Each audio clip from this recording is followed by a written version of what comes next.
Hi again, everybody. My name is Greg Anderson, and I know some of you want me to talk about watches and clocks all the time, but today I'm going to talk about solar panels. And have no fear if you're looking for more watch videos. I just ordered a couple watches last night, so that's coming up. But anyway, this is an important follow-up to a video I made a few months ago about these Harbor Freight solar panels.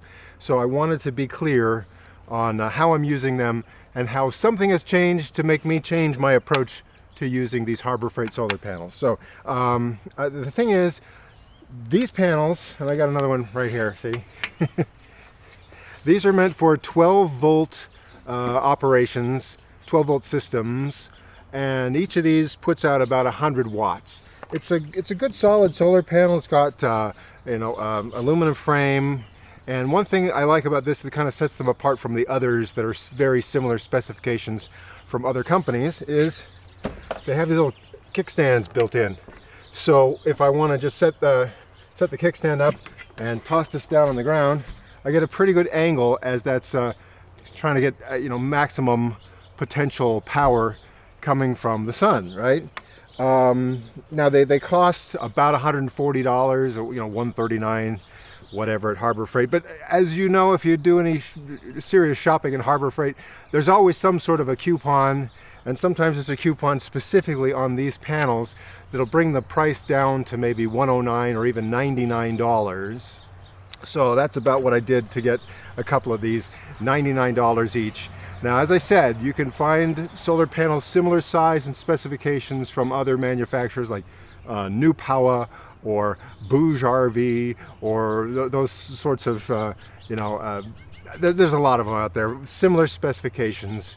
For under $90, maybe under $80. Some of them, if you get the right day for a sale through Amazon, you're down closer to $73, something like that. So they don't have the built-in kickstand, but otherwise very similar. So you may decide to get something like that. But since I already have the Harbor Freight panels, let me tell you what I did to try to use them and what I decided to change. So first of all, I had the two of them, and I really just wanted to provide power to this Anker power station here. This is the 535 model, and this has a maximum input here on the back of 100 watts. It's actually just a slightly more than 100 watts. So it comes with this AC adapter, so you can just plug this into the wall at home. And there's your little barrel connector that just plugs right in. And there you go, perfect match if you're going to plug into the power grid to charge it up.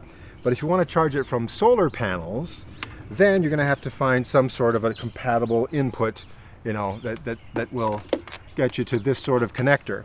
And the connector that already comes with these Harbor Freight panels, this is what they call an SAE connector. And not a lot of places that do solar panels use this kind of connector. Harbor Freight obviously does, but a lot of the other ones, they don't bother with this. They have different kinds, like there's something called an Anderson connector. I don't have any devices that use the Anderson connector, but also you have the XT60 connector, kind of like this, the XT90 connector, which is a little bit larger like that, and so and then these MC4 connectors. So there's a few approaches I can do, and the first thing I decided to do to use this with my power station was I just got a cable that on one end had an SAE connector, and on the other end had this that I could plug right into the power box, right? And all I had to do was make sure that I matched the polarity, so the negative end coming off of this is going to match up with the other end of this with the SAE connector and the negative end on there. And then once that, I knew that the polarity was a good match, positive, negative, negative, plug it in, no problem. And if you're going to be doing this sort of stuff using lots of adapters and things, I do recommend you have some sort of a power meter to confirm that your polarity is correct. So with this guy, all I have to do, turn this on, and the red wire is positive. So if I press the red lead in there and the black lead to the black lead, and I look at the output here, and it's showing me just barely more than 20 volts positive. If I turn this around, if it were reversed, it's going to show me just over a negative, or just under, I guess, negative 20 volts. So I don't want it to show negative on there. I want it to show positive, and so that's what I got there. Then when I plug in this other thing, I can test the polarity on this. I should have the negative lead on the outside of the barrel, and if I touch the positive to the inside, that should also show me the same voltage, and it should show a positive number when I've got this hooked up correctly. So you just want to make sure you got that right. I don't know exactly what would happen if I were to plug one of these things with the reverse polarity into my device there, if it would just automatically sense that and shut itself down, or if it would just, fry the thing. And I don't want to find out what would happen, so I'm not going to test that for you. I'm just going to say, I tested it to make sure it was right, then I plugged it in and everything stayed right. Now at this point you might be thinking, Greg, why are you bothering with using all these different brands and adapters and things? Doesn't Anker sell their own solar panels that are made for this device? Why don't you just buy them from Anker? And that's a valid point. I could have done that, and no doubt the solar panels I would have bought from Anker would have already come with the correct adapters and connectors to go right into the Anker device. But that would have cost me a lot of money, more than what this cost me, even with all the different adapters and things I've done to it. Now right here is a portable solar panel from Anker, and this is made for very small applications. Basically, this has USB outputs in here, and you can charge up a phone or some USB device with this. And it's got these, somewhat more flexible panels here, kind of a heavy canvas sort of back on it. And it's made to be folded up and easily carried around and then easily, opened up, and there you got your power coming in. So they have something like this, but larger, with obviously a lot more power coming off of it. And you could get something like that from Anker and power this device. And I should also mention, that what I'm telling you is not specific to Anker. There are other companies that make devices like this that also sell their own solar panels and connectors and adapters and all that.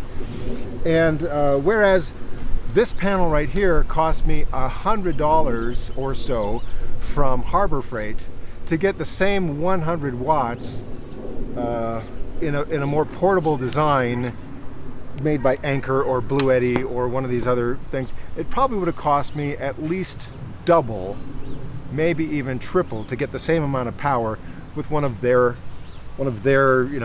portable, made for carrying around solar panels. So if that's what you want, if that's kind of the design aesthetic that you like, and that's kind of the way you're going to use it, that's fine. It's all right. You can spend the extra money. I decided not to spend the extra money because I don't really picture myself going out and about that much and deploying solar panels and camping all day and hiking all day and coming back. I'm just not going to do that. So I decided, this is just for play, really, in a lot of ways too. So I went with this. So what I'm stuck with is now I already have the Harbor Freight solar panels, and I adapted them to go into here. But since I have two of them, I decided to connect them in parallel and double the potential power going into the box. Now wait a minute, maybe you're sharp-eyed and you thought, well, you said these were each 100 watts, and you said the box can accept 100 watts. Why do you need 200 watts? And the reason I wanted 200 watts available is if it's a cloudy day like this, or if these panels aren't perfectly positioned for maximum sun exposure, then I could still get 100 watts out of them, even if they were each doing half of what they potentially could do. I still get 100 watts. So that's a thing I decided to play with. Connect the outputs for 100 watt, or actually potential 200 watts, but it wasn't going to be a problem with this box because here's the thing. There are two ways you can connect the power between two solar panels. You can connect them in parallel or in series. Now think of it like these two D-cell batteries that you're going to put into a flashlight. In most flashlights that use two D-cells, you put them in right there, stacked on top of the other, like that. And when you've done this is called in series. You've got the positive and negative of these two batteries touching each other, and then you've just got one contact off of the positive end going to the flashlight bulb, and the other, the negative end, going off of it And so you've just doubled the voltage by having these in series. If it was like this in parallel, literally in parallel, a parallel connection electrically would be connecting the two positive outputs into one lead, and that goes, and then the two negatives into one lead, and that goes. And so when you've done that, you retain the same voltage, but you've doubled the amps, or in this case, milliamps. Okay, so when I do a parallel connection, connecting these two solar panels together, what I get is the same 12-volt system output, but I've doubled the amps coming off of the panels because I've combined what each panel is doing, and then that translates into watts. Okay, so this is where, you know, there's some math involved, and it might get a little, might sound a little too technical, but let me just say it this way. There's a mathematical relationship between volts and amps and watts, and basically it's this: volts times amps equals watts. Now, typically we don't worry about amps when we're plugging things in the house. Like we got a hair dryer we're going to plug into the wall, or a stereo or whatever. We don't worry about amps because we're thinking more of watts, and we pretty well know that the outlets that we're plugging our devices into are capable of providing the power that our devices are trying to draw. So that's why you can plug a nightlight into the same outlet where you plug in a hair dryer, and you don't worry about the fact that the hair dryer draws 1500 watts and the nightlight draws like 1 watt, or maybe 1/3 of a watt these days with these little LED nightlights. Okay, but the reason they both work in the same outlet is that they're made for that voltage that the outlet is providing. And the device will draw as many watts as it wants to use. So if the nightlight only wants 1 watt, it's only going to take 1 watt. Same voltage. If the hair dryer wants 1500 watts, it's going to take 1500 watts. And when you take more watts, you need thicker wires. So this was my problem. When I was running 2 solar panels connected in parallel together, plugged into this box, and drawing only 100 watts, then the wiring I was using only had to handle 100 watts at 12 volts, which is about 8 amps. It's actually a little bit less than that, because you know when I told you this was this power meter showed me about 20 volts coming off of these? Well, that's the thing. It's made for a 12-volt system, but it's actually putting out closer to 20 volts. Now, if I were to put these together, it would be made for a 24-volt system if I put them together in series, and they would be putting out closer to 40 volts. What happens is, when you run these into your system, the system has a charge controller that's going to take the electricity coming off of this, which is a little bit all over the map, a little bit unruly, I would say, and it's going to adapt that to something that can be charging a battery or running an inverter or something like that. So you need a charge controller, and this box has its own charge controller built in, so it can take some unruly voltages and maybe some variable amps, and it can handle that and turn that into something that can safely charge the battery in here. Let me show you. This is a power cord for like a home stereo system, which might be drawing 400 watts. Okay, and it's not that big of a wire. It's got 2 leads in there, you know. So I figured, all right, for 400 watts that'll work. Therefore, this one I got from Harbor Freight that I could use with their panels and adapt the power out to my Anker box. This ought to work for 200 watts, right? Because it's about the same. But what I wasn't counting on is the relationship between amps and voltage. See, this one is made for my stereo that runs at 120 volts. That could take 400 watts and no problem, because it's a high voltage. But when this is down to just 12 volts, and I'm running 200 watts through this wire at only 12 volts, now I'm up, about 16 amps. And 16 amps is a lot of electricity for this little thin wire right here. And in fact, what happened was, I actually started to melt the wire at the connection point where it was carrying all those amps. And this is where I got a little bit confused about using SAE connectors. SAE connectors are not generally used for solar power applications. A lot of times they're made for lighting on trailers, you know, like campers, other RVs, and just general purpose trailers. If you need to hook up the lights on the trailer to the vehicle that's towing the trailer, that's where you'll see the most use of SAE connectors.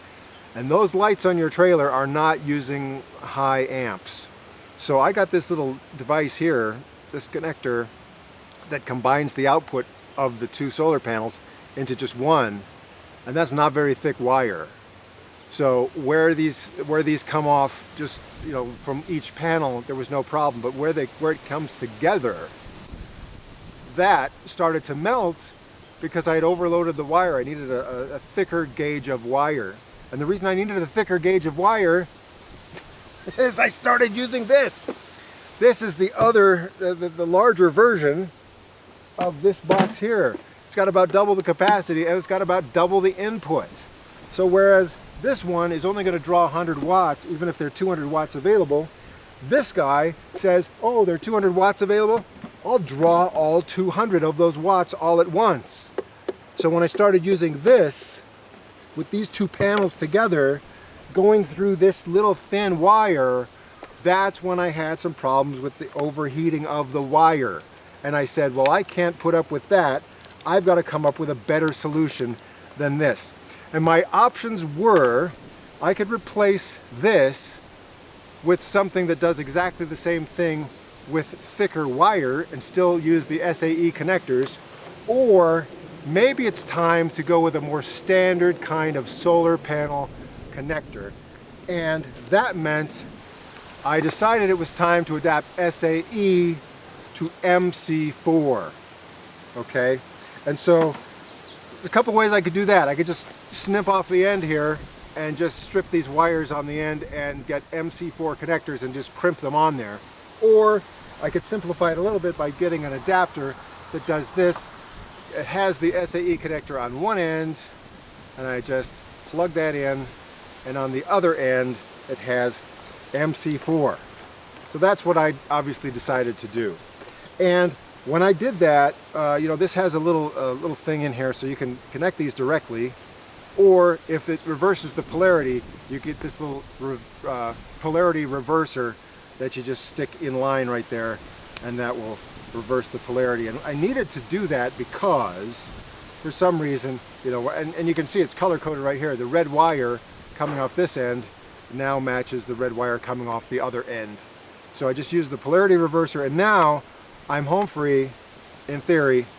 I go from Harbor Freight to MC4 connectors, and then I use these to connect both. See, both red outputs, both positive outputs from the two panels are now going to just one, and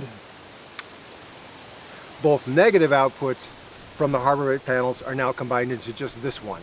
And these two connectors are different, so from this point you can't mess it up. You can't put it in the wrong polarity because this one is carrying positive and this one is carrying negative. And so from this point on, I've got an extension cable, I've got other adapters, you know, to take it into the back of this box. The polarity is not going to be a problem because these two connectors will not plug in incorrectly. But I did want to make sure, so once I got everything hooked up and I put it into this final piece with the connector that goes directly into the Anker box, I did do my little test with putting the leads on here to make sure it was still negative on the outside, positive on the inside, and then I was fine, and I plugged it in and everything worked great. And this wire, you know, this is good thick wire, and I was able to also get, you know, 30 feet of extension wire, so I can have these things out in the middle of the yard and have this in a place where it's protected from the elements. And these MC4 connectors, they're great. They just snap into place like that. One thing about them though, they're not really made to be connected and disconnected often. I mean, I'm sure they'll handle that okay, but these are made more for kind of a more permanent connection. they're watertight, or weather resistant. They're really good. They're kind of more of an industry standard as far as solar panel connections go. But I would say that if you think you're going to have something like this and you're going to be connecting and disconnecting often, maybe MC4 is not the way to go. Maybe something like the XT90 or XT60 connector is the way to go. Or maybe you could stay with the SAE connector as long as the wire that you're using with it is thick enough to carry some heavy loads. Because when you're at 12 volts, you need to be able to handle increased amperage over what you're used to on 120 volts. All right, have I confused you enough?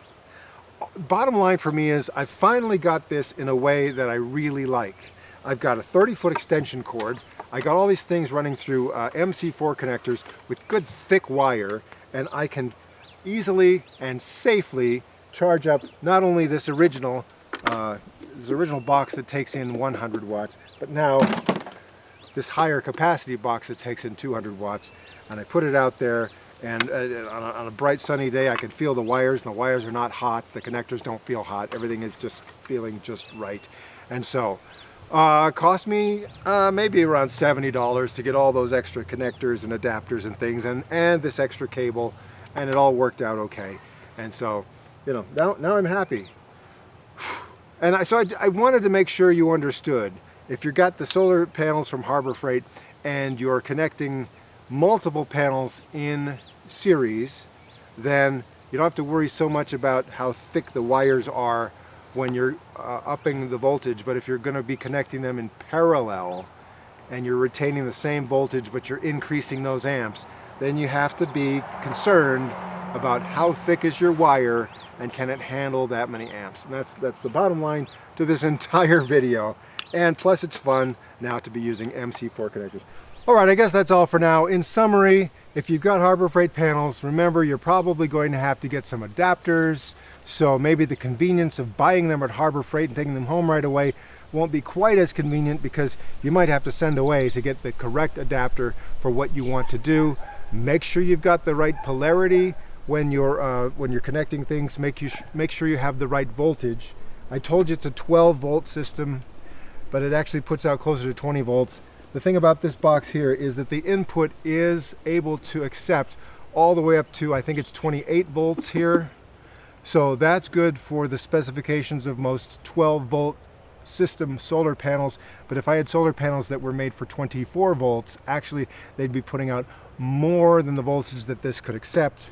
So that's why I'm keeping it all at 12 volts, making sure I have a good strong wire, thick enough to handle the amperage, and I'm good to go. And I like the fact that these Harbor Freight panels have the built-in kickstands, making them easy to deploy. And that's all for now. And if you've got another brand like Blue Eddy, Jackery, EcoFlow, I know I'm missing some. You can use the Harbor Freight panels as long as you have the right adapter and you match up the right voltage to put it inside a box similar to this. And I hope you're having fun with it. I use these all the time now to charge my phones. I'll charge it up with the sun. I'll take it in, and at night when I need to charge a phone or a tablet or run the computer or whatever, it's kind of fun to run those off of here every day. Or, of course, if you got a power failure, it's nice to have a box like this with a built-in light. You can use it at night. You can plug in, whatever devices you need to run that would normally just plug into the wall. You got plenty of outlets on these guys. And with two of these, I'm pretty well set for a few hours of a complete power failure at night. So that's kind of fun. All right, that's all for now. I got more episodes talking about clocks and watches, and maybe even more about solar panels coming up. So I hope you will come back to this same YouTube channel very soon, and we'll see you there.